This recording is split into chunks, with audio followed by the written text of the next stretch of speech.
Hey everyone, Coach Jordan coming at you for Wednesday Rev. I hope you enjoy this one. This one is called Coach Jordan Wrote This One. That's because I wrote it, okay? So sometimes I just like to come up with stuff. Keep you guys intrigued, keep you interested, and this is what I had for you, okay? So write down these movements if you need to record it after this video, okay? 4 time, 2 total rounds. So you're gonna see how fast you can complete this. You're gonna go through these movements twice, okay? So we have 50 squats, no weight. These are air squats. 40 push-ups, we'll talk about that movement. 30 seconds of fast running in place. I want this to feel like a 30-second assault bike sprint, okay? So we'll talk about that. 20 strict presses, that is each arm. So that's actually 40 total, okay? 20 strict presses in each arm. We'll talk about that movement as well. And then 10 dumbbell or kettlebell man makers. This, for most of us, may be a single object or double. So we'll talk about that as well. Okay, so movements today.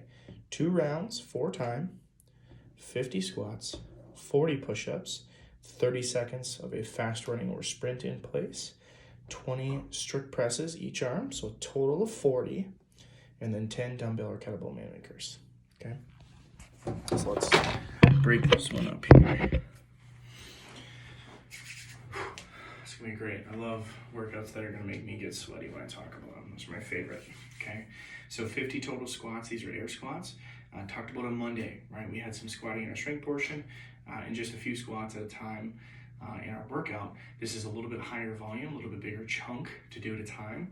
So do these nice and smooth, okay? Even if you're really, really good at air squats, you can burn yourself out pretty quick by not focusing on your form and making sure you're squeezing or pulling yourself down versus just falling to the bottom of the squat and standing up, okay?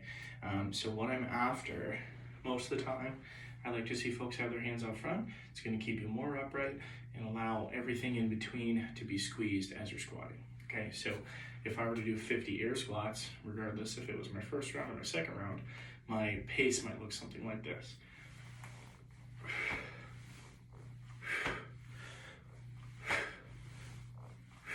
Okay, I'm resetting at the top, making sure I'm standing all the way up, and when I go back, I push my butt back just slightly, then I bend my knees and allow myself to stay nice and upright. I don't want to push my butt back too far, because then my chest points toward the floor. All right, so if you look at me from the side and I go to initiate my squat, my butt only goes back slightly. Keep your chest nice and tall for me, okay? 50 of those. Then 40 push-ups. We all know what a push-up looks like. We all know what it should feel like. We've been doing lots of them since we've been home. Today's not the day to crank out a tough variation, okay? After those 50 squats, your heart rate's gonna be elevated, you're gonna be tired, you're gonna be like, Coach Jordan sucks at writing workouts, okay?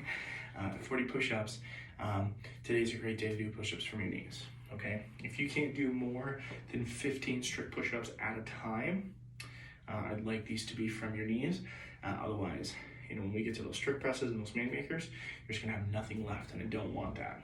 Okay, second round, yes. First round, no. Okay, so 40 push-ups. Make sure you can get through 15 to 20 reps before you have to rest. So make sure you have the right variation. Okay, 30 seconds of fast running in place.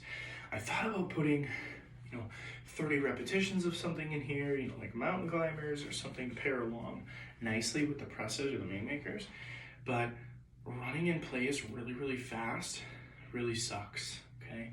I want this to be as close to an assault bike sprint as it can be, okay? So I'm a fool for wearing my stretchy jeans, my coaching sweatshirt, and my hat because I'm already a little bit warm, but I'm gonna be dripping sweat after I do this for about 8 seconds when I show you, okay? So our running in place is meant to be really explosive, fast, intense. Make it as hard as you can, okay? Even if you're not a fan of high impact, right, which this movement doesn't necessarily have to be, you could shuffle your feet really, really fast in place, right? So we did that just like 2 weeks ago, right, where I had you have your feet about shoulder width apart, hands out front, and you just shuffle your feet, moving your feet as quick as you can, back and forth, and you can get your heart rate really, really high doing that for 30 seconds, okay? This fast running in place If you are lucky enough and you have an assault bike, great. This should be a 30-second assault bike sprint, but I know about 4 of you have bikes at home, which is fine. Okay, so this fast running in place is gonna be a great alternative. Think of it like really fast, high knees, like we would do in a warm-up, but your shoulders are tilted slightly forward, right? When we're running, we try not to be like super rigid and upright. We want our shoulders slightly in front of our hips. That helps carry that momentum, and that way all of our body weight of our torso isn't crashing down on our legs all the time. It's slightly in front of us, so we're like slightly falling the whole time we're running. That's what I want this to look like and feel like, okay? So when I set up for my run in place, my shoulders are gonna be slightly in front of my hips. I like to have my hands out front, and let me just do this for 8 seconds so you can see what it looks like.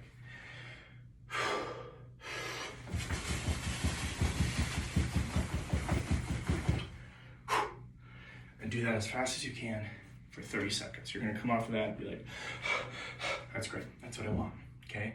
Immediately, we're gonna go into 20 strict presses on each arm, okay? So that's 40 total. This should be light. This should be something you could do unbroken on each side. For those of us that might have an object that's a little too heavy, cut that in half. 10 on each arm for a total of 20. Do something that you give me 10 strict presses with. Okay, so similar to our strength portion, I wanna make sure when we're pressing, our core is braced, and that kettlebell or object is always staying as close to the center line of my body as possible. I don't wanna get out here, I don't wanna press out and away, I wanna press straight up. Like I'm trying to punch a hole in my ceiling, okay?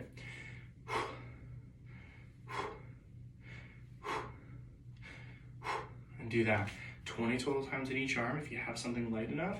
If you don't, cut it in half. 10 in each arm for a total of 20, okay? Last movement, folks. Kettlebell or dumbbell Mainmaker, okay?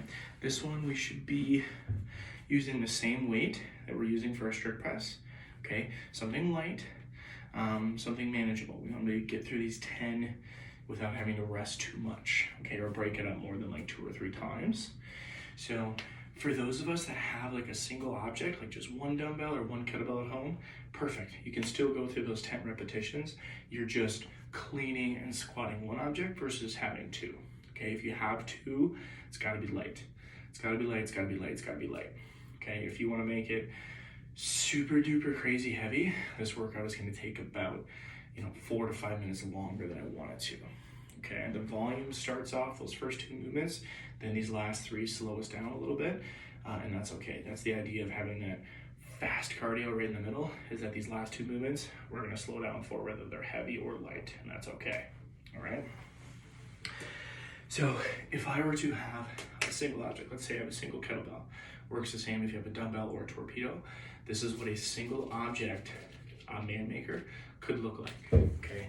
So obviously, there's a lot of stipulation, whether you start with the row or the push-up with the Mainmaker, it doesn't matter, okay? You're doing each movement. So one doesn't set you up better for the other, one doesn't put you in a more compromising position than the other. So row or push-up, doesn't matter what you start with. I always start with the row, okay? Because then I think of it as I come out of that push-up, I can bring myself right into the clean, okay? Or just getting up. So single kettlebell, this is what my movement would look like.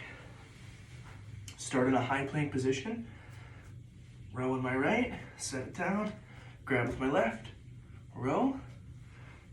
See, I already forgot my push-up. Just push that out of the way, do your push-up, grab onto my object, clean to my right side, dip and press. Okay, if you want to squat with this movement, you totally can. I'm obviously forgetting everything I've learned about a Mainmaker at this point, because I refuse to do them at home, because they make me very fit. Okay, so let me start that over. Single object Mainmaker. Row right, row left, out of the way, push up, squat clean, into a press. Now when I go back down to the floor, I'm gonna do that same sequence of events, row each side, push up, but I'll grab it with my left this time. Squat clean into a press for 10 total reps. So you'll do a clean and a press with each arm 5 times total, okay? If you have 2 objects, that's fine, still 10 total reps, just keep it light. That's what I got for our workout, folks. 5 rounds, 2 rounds, 4 time, 50 squats, 40 push-ups, 30 seconds of an assault bike sprint, or the absolute fastest that you can run in place, or shuffle your feet for 30 seconds, 20 strict presses on each arm for a total of 40. If you can do 20 unbroken, great. Stick with that lightweight. If you have something that's a little heavy, go to 10. 10 on each side for a total of 20, and then finishing with 10 dumbbell minute makers. Have fun. Happy Wednesday. Keep it going, folks. We're halfway through the week. Stay strong.